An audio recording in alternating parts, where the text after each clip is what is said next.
How hamstrung do you feel about launching a full throttle attack, as I know you've been doing and are itching to do, about Trump's abuse of the pardon system as you see it? To answer your question, Piers, I actually want to read very quickly some words by an author who I agree with, who shares my sentiments. I'm going to quote him very quickly.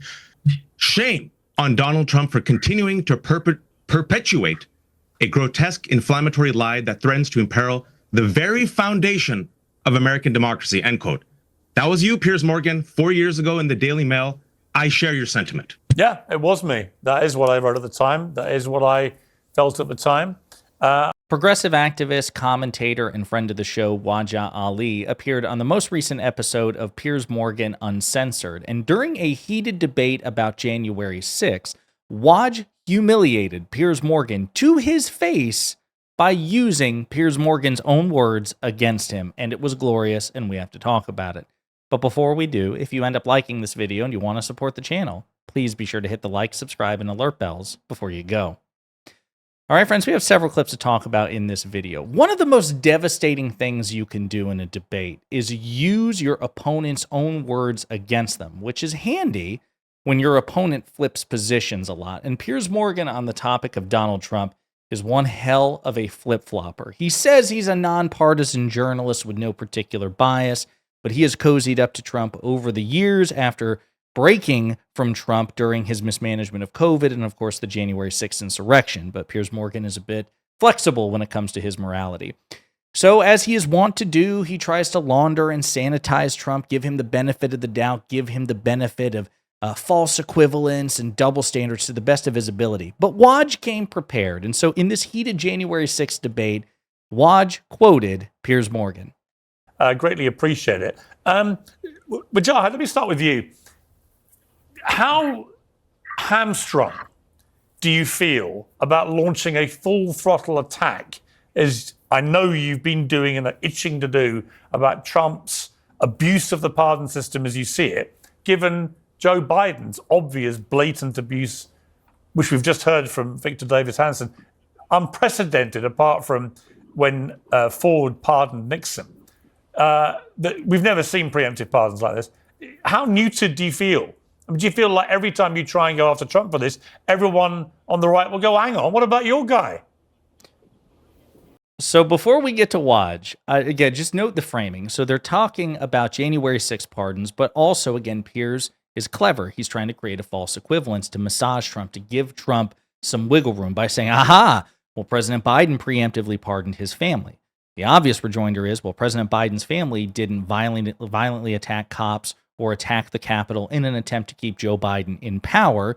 So even if you have issues with Joe Biden's preemptive pardons of his family, it's just objectively less bad compared to Donald Trump's pardons of violent insurrectionists and cop beaters. Again, there's no equivalence here. But Waj doesn't actually say that. Waj instead goes, I would argue, probably for a better route if you really wanted to deflate Piers Morgan's smugness, which he does very well.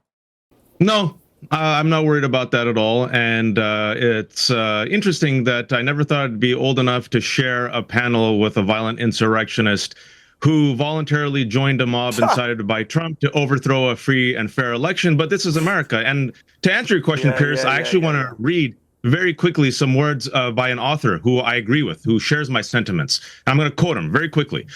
The Republican Senate cowards should hang their heads in shame. Pretending the Capitol riot wasn't a Trump-inspired insurrection is as deluded as saying 9/11 had nothing to do with bin Laden's terrorism. The author continues, and I completely agree with this author, that Donald Trump was the man whose ugly, violent rhetoric directly led to what happened on January 6th. He took the most powerful megaphone in the world and he screamed at his enraged, unhinged, diehard fan base to go to the Capitol that day and fight for his presidency, that he lied about being stolen from him. So that's exactly what thousands of them did. Many of the rioters have said it in their own words, that it was Trump's command that drove them to the Congress. And finally, shame on Donald Trump for continuing to perpetuate a grotesque, inflammatory lie that threatens to imperil the very foundation of American democracy, end quote. That was you, Piers Morgan, 4 years ago in the Daily Mail. I share your sentiment. Yeah, it was. So Again, you saw slowly the smugness drain from Piers Morgan in real time. I wonder how long it took before he realized, like, oh, shit.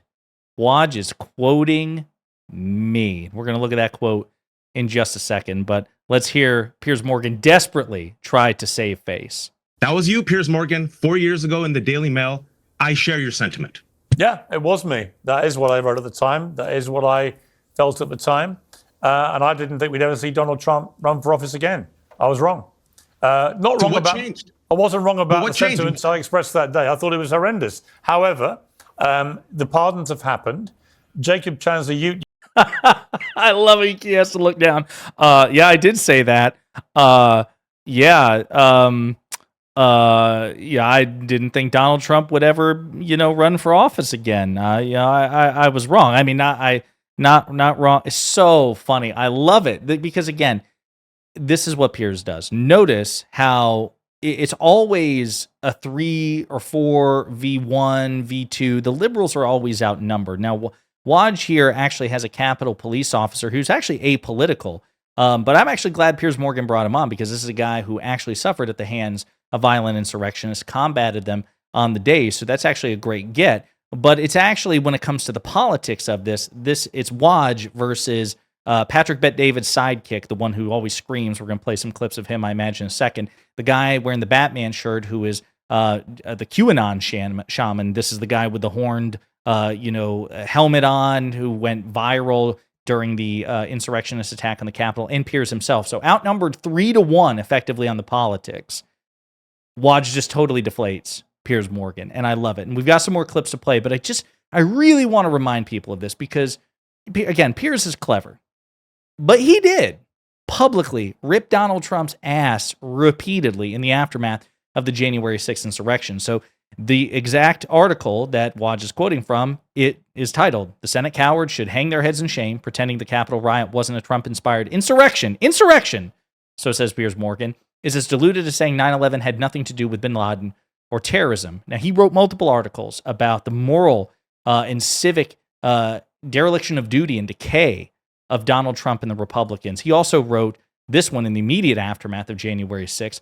"If Trump can't be trusted to tweet, he can't be trusted with the nuclear codes. He's lost his mind, and America needs to get this dangerous, deluded, despicable lunatic out of the White House now." But more than that, the written word is great, but it's always good to see it on video. Picture's worth 1,000 words, and a moving picture is probably worth 10,000 words. So here is Piers Morgan in the aftermath of the January 6th insurrection being called out by his own host at the time on Good Morning Britain about his association with Donald Trump and whether or not he got Trump wrong. And this is what I just love it.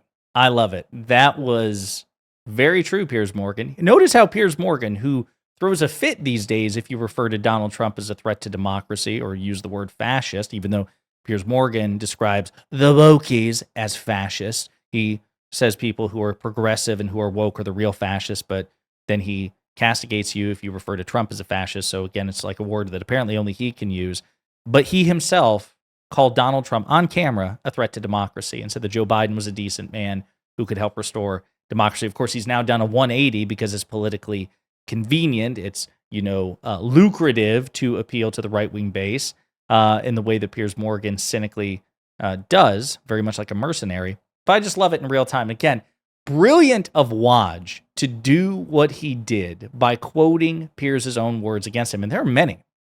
Go to thedailymail.com and you'll see Piers Morgan at the Daily Mail is an author, and he's written many articles criticizing Trump after the January 6th insurrection. So you have your pick of the litter.